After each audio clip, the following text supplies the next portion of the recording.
Hello molweni kwabadala nabancinci, ndiyanamkela koluhlelo sifundisana ngezwi, sikhula sonke, siyashera apha ilizwi. Ndithi manibulise ngegama elihle likaYesu Kristu bantu abakothu.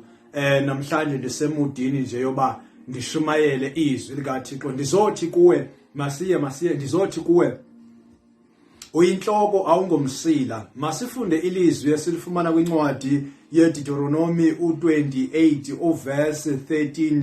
uYehova wokwenza ube inhloko ungabi ngumsila, ibe nguwe wedwa onyukayo, ungabi ngohlayo. Xa uthe wayiphulaphula imithetho kaYehova uThixo wakho endikuyiselayo namhla ukuba uyigcine uyenze. Uyayivakele into yobana uyinhloko, uThixo uthi uyinhloko uyokwenza inhloko, ukwenze wayinhloko. Inhloko ke into yokuqala, inhloko ke yeyona nto iphakemeyo, inhloko yeyona nto iphethe yonke information, inhloko yeyona ibalulekileyo. Ndithetha mna inhloko xa kuthanjiswa uDavide wayethanjiswa amafutha enhloko, uthi uDavide inhloko yami uyithambisa ngamafutha. Loo nto kuthanjiswa inhloko, kugcotywa inhloko ngamafutha kaSimakade uJehova. Esithi uDavide kubhaliwe uba amafutha ehle enhlokweni kaAroni ayezindivini uthi emququmbeleni wengubo yakhe. Yonke loo nto ithi into iqala enhloko. Uyinhloko yenziwe nguThixo kusisiqalo. Loo nto ithetha into yobana nguwe ophetheyo, nguwe umkhokheli. Ungumkhokheli xa uyinhloko, izinto ziqala kuwe. Uyinhloko, nguwena ojonga izinto, nguwena okhokhela umsila. Awungomsila koko uyinhloko, wenziwe nguSimakade. Kunomoya kuwe okuxelelayo into yobana uyinhloko. Xa uyinhloko ke unezinto zonke. Xa uyinhloko usisityebi, awuswelento, zikuwe zonke izinto, zibuzwa kuwe zonke izinto. Njengomongameli welizwe ukuthathwa njengoba yinhloko, kuthiwa yi-first man, kuthiwa inkosikazi wakhe yi-first lady. Nawe uyinhloko, awenziwanga wangumsila, wenziwe wayinhloko. Umoya kuwe ngumoya owenhloko, otshayo uba ungowenhloko. Yiyo le nto uhlale nje uzipicturisha usentluphekweni, kodwa ubuzipicturisha ungumntu onezinto zonke, uneemoto zakho, unabantwana bakho, unenkosikazi yakho, unemyeni wakho, uzibona unezinto zonke, udla kakuhle, kodwa ubungayazi uba uzawufika kanjani. Awuvumi ukuzinikela. Uyobona umuntu osentluphekweni ngeyona ndlela esithi neyami imini yeza, nelami ithuba liyeza apho ndizawuphumelela khona benezinto zonke. Kukuba uyinhloko, lo muntu unomoya omxelelayo uba uyinhloko, izinto zezakho. Xa ithetha uSolomon kubhaliwe kuthiwa uthi uSolomon, ndibone umnqa phantsi kwelanga, ndibone iinkosi zihamba ngeenyawo, kodwa izicaka izizwe ezikhwela amahashi. Loo nto ithetha into yokubana yinto yenzekayo apha phantsi kwelanga. Abona abantu uThixo benze bazinhloko bazifumana behamba phantsi, kodwa abona abantu bezizicaka bazifumane benze njani, bekhwela amahashi. Loo nto ithetha uba uThixo uyakwazi ukubeka emhlabeni otyebileyo, unegolide, unayo yonke into. Kuthi ngenxa yento yobana awunaki izinto, kuthi ngenxa yento yobana awuunderstand, awazi bafanele wenze kanjani ukuze ube yile nhloko athi uThixo uyiyo akudale waba yiyo.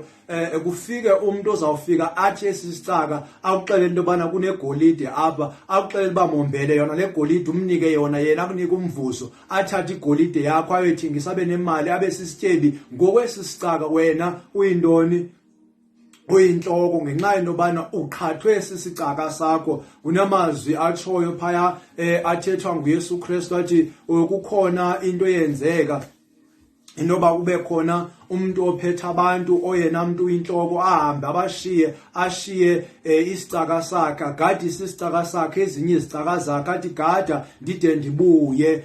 Ujonge izicaka, ujonge umsebenzi buqhubatywa kakuhle, ube nguwo ophethe endaweni yami. Uthi ke ngoku ngenxa yento bayigadisiwe lo, athi umnikazi wakhe, umnikazi wendlu okanye umnikazi wefama leyo, athi hayi umnikazi wefama ulibele, azenze yena inkosi, azenze yena inhloko, aqalise aphathe kakubi abasebenzi abaphansi kwakhe, izicaka kunye naye, azenze inkosi yazo, aziphathe gadalala, asele anxile. Uthi ke iyawenze njani na inkosi yakhe xa ibuya lo muntu imfumane enza lo zinto, kuthiwa uyopanishwa ke. Yilento yenzekayo njengangokuba umuntu angazazi ubuyinhloko. Uyinhloko, fanele uzazi ubuyinhloko, uphile njengenhloko, wazi izinto ziqala kuwe.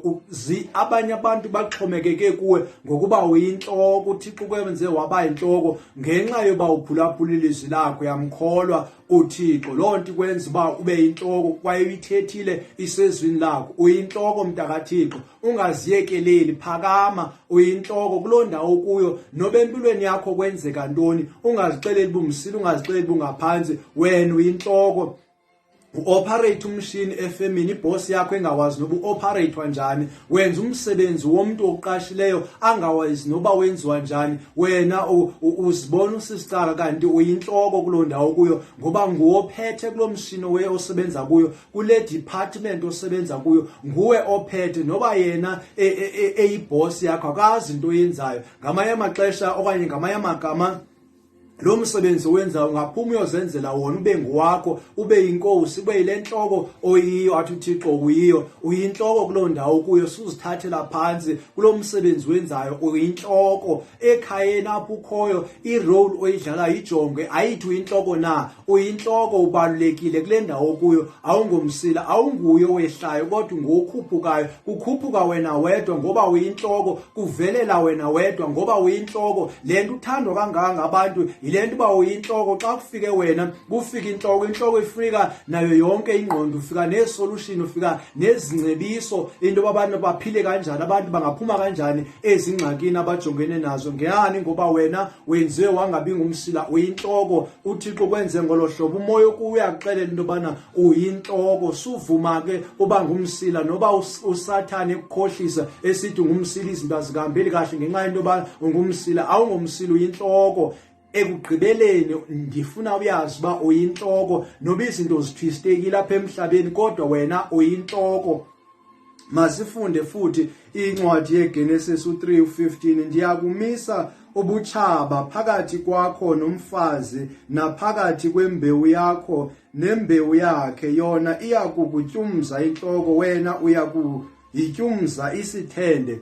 Uyayibona ke lento ubuThixo umisile ubutshaba phakathi kwakho notshaba lakho, into yobana utshaba lakho ulityumza inhloko, hayi izithende. Izithende into ephansi, into endingayibiza nje into yoba isepositionini yoba ngumsila, ngoba kulapho kuphela khona wena esithendeni sakho. Kodwa wena uyinhloko. Uthi xa ujongana notshaba lakho, ulijonge, ulityumza inhloko, ulivela ngasentla, lona lukuvela ngaphansi. Uyayibona ke yonke into evela ngaphansi kwakho ayinakuphila kuwe, ayinamandla, ngoba yonke into evela ngaphansi kwakho ayithethi loo nto uyayinyathela. Into ephansi kwenyawo zakho ayinamandla kuwe, uyayinyathela. NguSathane lo nombuso wakhe ophansi kwenyawo zakho, uyamnyathela, umkroboza inhloko. Inhloko yakhe ikwiposition yenyawo zakho, apho umnyathela wena wehla ubheke, uvela ezulwini umnyathele, ngoba into zakho ezaphezulu xa ethetha kubhaliwe kwathiwa funani izinto zaphezulu, izinto zaphezulu, nenhliziyo yenu yoba phezulu. Ngani? Ngoba izinto zenu, uthi uYesu, ziqwebeleni ubutyebi benu phezulu emazulwini, nenhliziyo yenu yoba lapho. Sifuna into ezaphezulu, ngoba owethu esimkhonza uThixo unguwo phezulu konke, uphezulu, akekho phansi. Izinto zethu zivela phezulu, nelizwi lakho bawo lehla livela phezulu njengemvula, lehla livela phezulu njengalo ikhephu. Zizinto zaphezulu ezethu, sijonge into zaphezulu.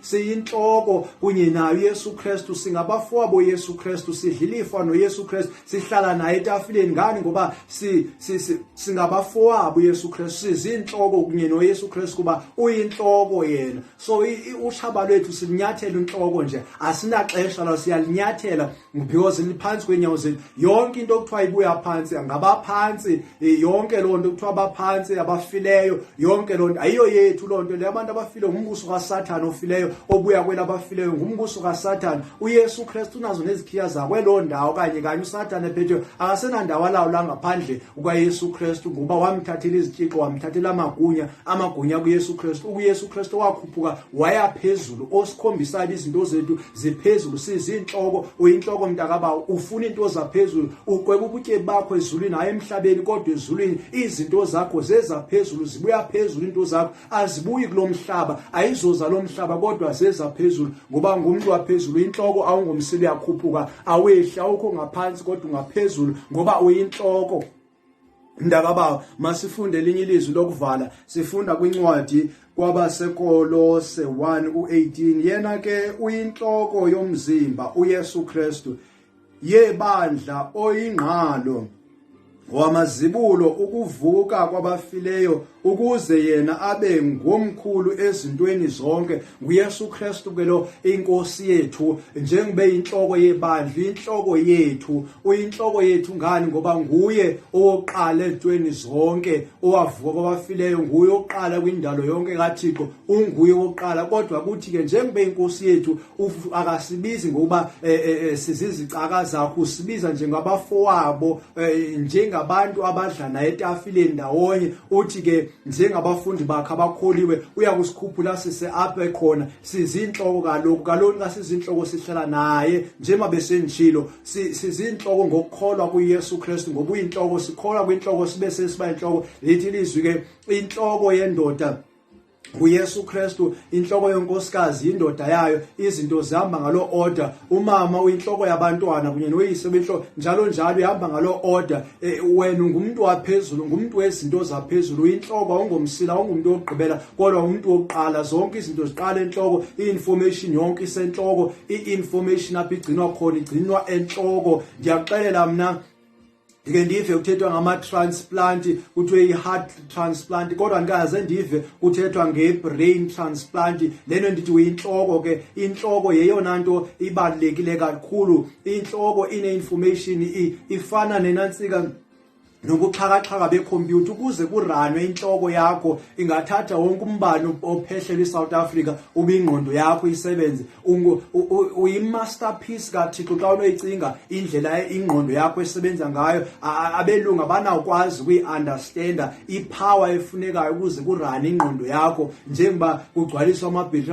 uranwa iifowuni nenansika ne-laptops but wena unala power ngoba uyinhloko uThixo kwenzile wayinhloko awungoMsila ungumlawuli ukwenze wangumlawuli ulawula izinto zibeke phansi kwesandla zakho uyalawula uyinhloko yilonto unalomoya obana uxele into bana awusosihlupheki kodwa uyintoni unento zonke uyinhloko noba izinto ziphistekile noba ngabana kufika abantu ababuya kwamanye amazwe bazokuqhatha elizweni lakho kodwa lonto ayitshintshe iposition yakho yoba uyinhloko noba befikile izicaka nje bona ngoba abanazo izinto wena unazo bazoziba kuwe ngokuhlakanipha kwabo kodwa lonto ayitshintshe iposition yakho yoba uyinhloko uyamdinga uYesu Kristu ukuze inhloko uyamdinga uYesu Kristu okwenza ube inhloko unyana kaThixo so xa ungakamkeli uYesu Kristu xa ungakazani noYesu Kristu mamkele ukuze uzazi buyinhloko lo moya ophilayo phakathi kwakho uxele buyinhloko ufunde kabanzi ngoba inhloko bakho uzithathe njengomuntu